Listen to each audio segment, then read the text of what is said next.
अस्सलाम वालेकुम गाइस, मेरा नाम अली और आप देख रहे हैं अली स्पोर्ट्स इंडिया। देखने तो पता है मैं शतरान और टेक सेगमेंट में मेरे चैनल पे पहली दफ़ा आए तो मेरे चैनल को सब्सक्राइब करना है, बोल साथ में बेल को प्रेस करना मत, ताकि आपको नई से नई क्रिकेट न्यूज़ अपडेट मिलती रहे। तो जी हाँ दोस्तों, भाई आज जो मैच हुआ है पाकिस्तान वर्सेस यूएई का, बहुत तगड़ा मैच हुआ है, बहुत अच्छा मैच हुआ है। पाकिस्तान में टॉस जीत के पहले बैटिंग की है, ठीक है ना। और बैटिंग में उन्होंने बनाए हैं 171 रन, 5 विकेट के नुकसान पे 20 ओवर में। तो जिस तरह के मैं मैच देख रहा था, उससे पहले की बात करूंगा कि जब पिच के मतलब जब पिच दिखा रहे थे ना टॉस के बाद, मैं ये देख रहा था कि मतलब उस पिच के ऊपर इतनी ज़्यादा ग्रीनरी ग्रास थी ना, जिसकी वजह से कि मतलब कंप्लीटली जो है ना पिच ड्राई थ्री क्रैक के ऊपर पड़े हुए थे, ग्रीनरी बहुत ज़्यादा थी, जिसका ये मतलब है कि बॉलर को बहुत ज़्यादा हेल्प मिल रही थी कि बॉल टर्न होने में। और वही बात हुई, पाकिस्तान ने अपने पहले पावर प्ले के अंदर ही 1 से 6 आवर्स जो पावर प्ले होता है 2020 फॉर्मेट में, उसमें पाकिस्तान ने अपनी 4 विकेट गंवा दी थी। सॉरी, 4 तो नहीं बोलूंगा, 3 विकेट गंवा दी थी पाकिस्तान ने उसके अंदर। और 6 ओवर में पाकिस्तान का 50 रन थे और 3 विकेट गिर गई थी, जो कि साइम अयूब की, साहिबजादा फरहान की और सलमान अली आगा की, ठीक है ना। तो जिसकी वजह से पाकिस्तान ने अपनी विकेट गिरा दी थी 3, क्योंकि पाकिस्तान इतनी, आज मैं कहता हूँ पथेटिक ब्रेनलेस बैटिंग हुई है ना, सिवाय फ़खर जमान मोहम्मद नवाज को छोड़ के, इंक्लूडिंग इवन आपका जो कैप्टन है सलमान अली आगा, मोहम्मद हारिस, साइम अयूब, फरहान साहिबजादा और इसके साथ हसन नवाज, और उसके अलावा ये टोटल 5 बैट्समैन बनते हैं। तो फिर उन्होंने जब जिस तरह से पार्टनरशिप की फ़खर जमान और उसके साथ मोहम्मद नवाज ने, और क्या ही तगड़ी बैटिंग की। हालांकि एक तरफ से लग रहा था कि पाकिस्तान 130-40 भी मुश्किल से करेगा, क्योंकि पाकिस्तान के 13 ओवर में उस वक्त थे 80-82 रन थे, सॉरी 12 ओवर में। तो जिसकी वजह से फिर फ़खर जमान और मोहम्मद नवाज ने आकर बिल्डअप की पार्टनरशिप, तो उन्होंने 170 प्लस पे स्कोर ले गए, जो कि 171 5 विकेट के नुकसान पे उन्होंने बनाई, और उन्होंने कोई विकेट भी नहीं खोई। और जिस तरह से डोमिनेट कर रहे थे ना यूएई की स्पिनर, इससे पता लग रहा था कि पाकिस्तान की ब्रेनलेस किताबी कैप्टनसी से कितना ब्रेनलेस आपके प्लेन 11 खिला रहे हो।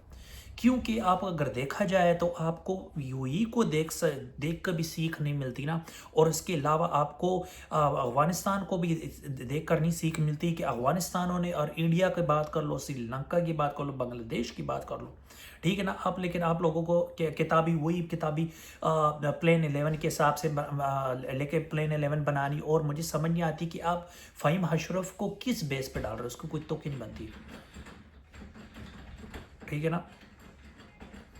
तो जिसकी वजह से आपको उसकी जगह डालना चाहिए था एक और स्पिनर को। मुझे इस बात की समझ नहीं आ रही कि सुफियान मुकीम को क्यों निकाला, ठीक है ना। सुफियान मुकीम को निकालने को कोई तुक ही नहीं बनती थी। सबसे पहले बात यह कि आपकी 1 डाउन पे फ़खर जमान को ऊपर भेजना था, साहिबजादा फरमान को उसको बाहर बैठाना था, ठीक है। जिसकी वजह से आपको मोहम्मद हारिस को अपनी जगह 1 डाउन पे भेजना था। आप अपने नंबर पे बैटिंग करते हैं, जिससे हमेशा करते हैं। चौथे पे, पांचवें पे हसन नवाज, छठे पे मोहम्मद नवाज, 7वें पे आपको डालना चाहिए था खुशदिल शाह को। अगर खुशदिल शाह को आपको नहीं डालना चाहिए था, तो आपको डालना चाहिए था एक और स्पिनर, जो कि इब्रात को आपने डाला, अच्छी बात है, लेकिन आप फिर वहीं पे एक और गलती कर गए हो। सुफियान मुकीम को आपको नहीं निकालना था, उसकी जगह फ़हीम अशरफ को निकाल के आपको इब्रार को डालना था, लेकिन आपने इब्रार को डाल दिया तो दूसरे स्पिनर को निकाल दिया। मुझे इसकी बात समझ नहीं आ रही कि इसकी सही क्यों आपने इस वजह से सुफियान मुकीम को निकाला है, क्योंकि उसको थोड़ी सी मार पड़ गई थी पिछले मैच में, जो अफगानिस्तान से आप मैच 18 रन से हारे हो। तो आपकी बेवकूफ़ी की है, आपने एक पथेटिक ब्रेनलेस प्लेन 11 आपने खिलाई है।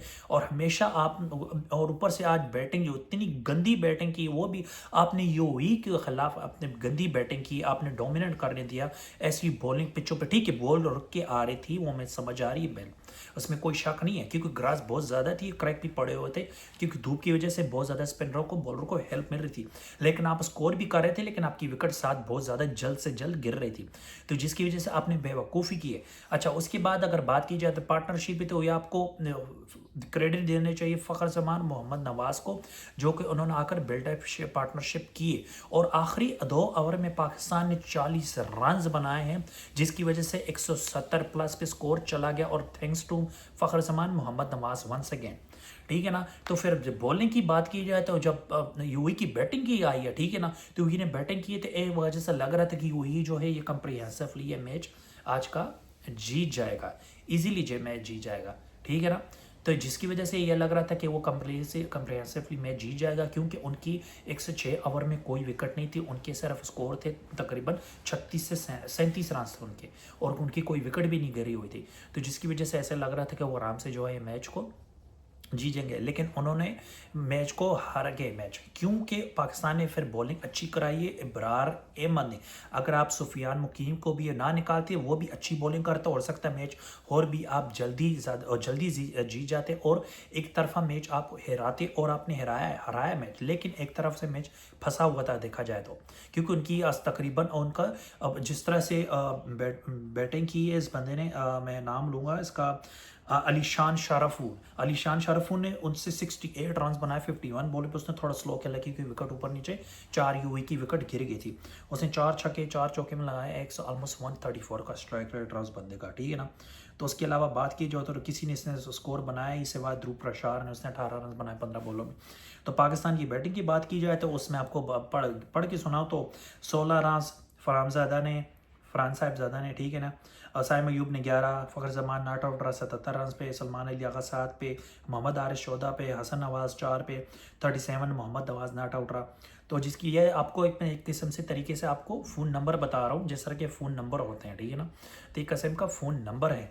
तो सवाए फ़खर जमान और मोहम्मद नवाज़ की बैटिंग को निकाल के तो मुझे ये समझ नहीं आती कि आप अगर इसी तरह पथेटिक और ब्रेनलेस कैप्टनसी प्लेन 11 खिलाते रहो तो फिर आपको भूल जाओ जीतना एक मैच भी, ठीक है ना। क्योंकि मैं आपको बता दूं तो पहली बात, इंडिया के पास 4 स्पिनर है, वरुण चक्रवर्ती, अक्षर पटेल, ठीक है, और रविंद्र जडेजा तो वो तो रिटायर हो चुका है, उसको भूल जाओ।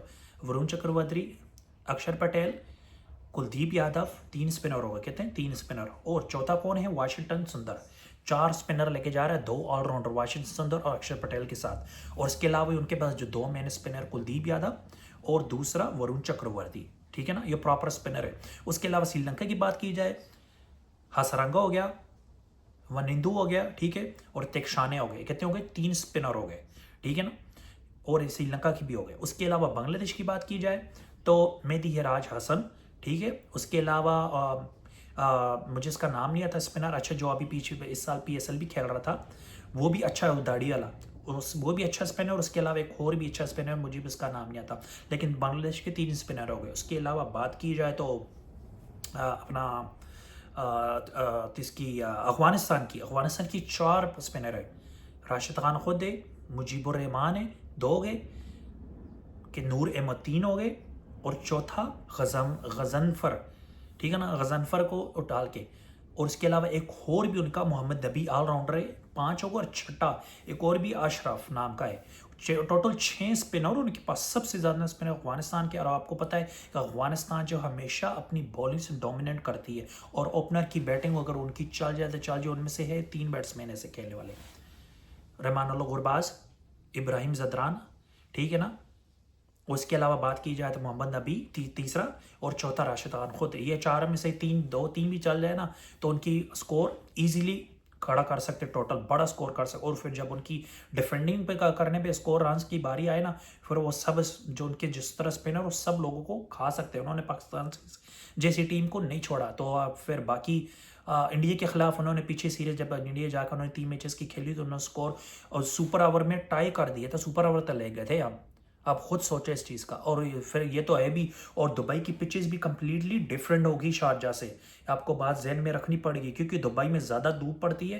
मैं नहीं कहता शारजा में नहीं पड़ती, लेकिन दुबई में ज़्यादा स्पिनर को हेल्प करती है, जिससे चैंपियन ट्रॉफी में आपने मैच देखे थे। और इसके अलावा अबुजेबी में बात की जाए तो अबुजेबी में तो और खुला मैदान है, तो आपको फिर चारों तरफ से धूप लगेगी। तो और दुबई में तो धूप लगती है, लेकिन उसके एक वक्त में छा भी आ जाती है, क्योंकि पूरा स्टेडियम का आर्च पे ही रूफ है बना हुआ है, ठीक है, जिसकी वजह से बहुत ज़्यादा हेल्प मिलती है। तो ये आपको मैच देखना पड़ेगा, आपको प्लेन सोच समझ के खिलानी पड़ेगी, और आपको बेंच के जो स्ट्रेंथ है आपको देखना पड़ेगा। जिस तरह की आज पाकिस्तान की बॉलिंग की बात की जाए तो पाकिस्तान की बॉलिंग में आज किस किस ने अच्छा ओवर कराया, सलमान, अच्छा, शहीशा अफरीदी ने अच्छा ओवर कराया है, ठीक है ना। उसने 4 ओवर में 23 रन खाए, 1 विकेट हासिल की है। सलमान मिर्ज़ा ने भी अच्छे ओवर कराए, थोड़ी सी मार खाई, 31 रन से कोई विकेट नहीं ली। इब्रार अहमद की बात करें तो एक्सलेंट ओवर उस बंदे ने करवाया है, 4 ओवर में सिर्फ 9 रन दिए, 4 विकेट हासिल किए। उसका इकॉनमी रेट सबसे बेस्ट रहा 2.25 का। उसके अलावा मोहम्मद नवाज ने भी एक्सलेंट ओवर कराया है, 3 ओवर में 30 रन। तो उसको मार तो अभी से पड़ गई थी पड़ी शुरू में, लेकिन उसके बाद फिर भी उस बंदे ने 1 विकेट हासिल की और उसने स्कोर भी बनाया है। ठीक है। उसके अलावा बात की जाए तो सलमान अल आगा ने 5 रन खा अपने 1 ही ओवर कराया। साइम अयूब ने फिर वही पथेटिक ब्रेनलेस कैप्टनसी बंदी की, समझ नहीं आ रही भाई आप साइम अयूब से क्यों करवा रहे हो, आपने उसको प्रेशर में फजूल का डाला हुआ है। आप जो उससे बॉलिंग भी करवा रहे, जब विकेट नहीं लेता फिर बैटिंग भी उससे प्रॉपरली नहीं हो पा रही है, जिसकी वजह से वो बैटिंग भी कुछ नहीं कर पा रहा, बॉलिंग में भी कुछ नहीं पा रहा। तो आपने उसको पार्ट टाइम जो बॉलर है आपके, उन्होंने आपको पार्ट टाइम बॉलरों को फुल टाइम बॉलर बनाया, और जो full time proper bowler spinner है आपके पास उनको बाहर निकाला हुआ, बेंच पे बैठाया हुआ है। ठीक है ना। तो ये आपको सोचनी पड़ेगी चीज़, अपने दिमाग को, अपनी किताबी चीज़ों को निकालो, एक साइड पे रखो और अपने दूसरी टीमों से कम सीख के खेलो। सीखो पहले कि क्या है क्या नहीं, किस तरह की प्लेन खिलानी, कौन सी टीम के खिलाफ और कौन सी टीम के खिलाफ किस तरह की प्लेन नहीं खिलानी। ठीक है ना। तो उसके अलावा बात करें फ़हीम अशरफ की, वही 1 ओवर में 11 रन उसने भी खाए।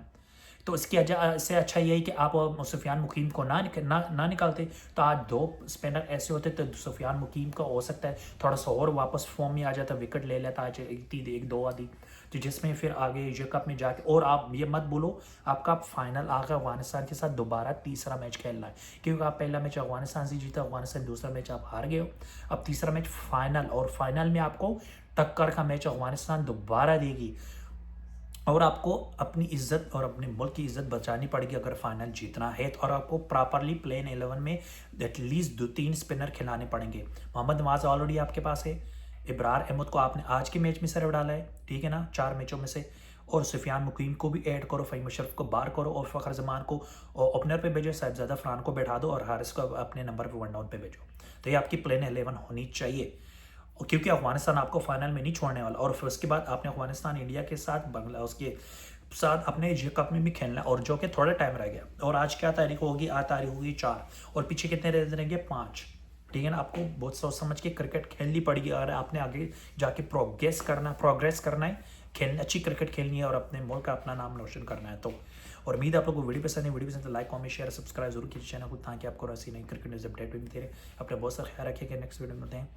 अल्लाह हाफिज़।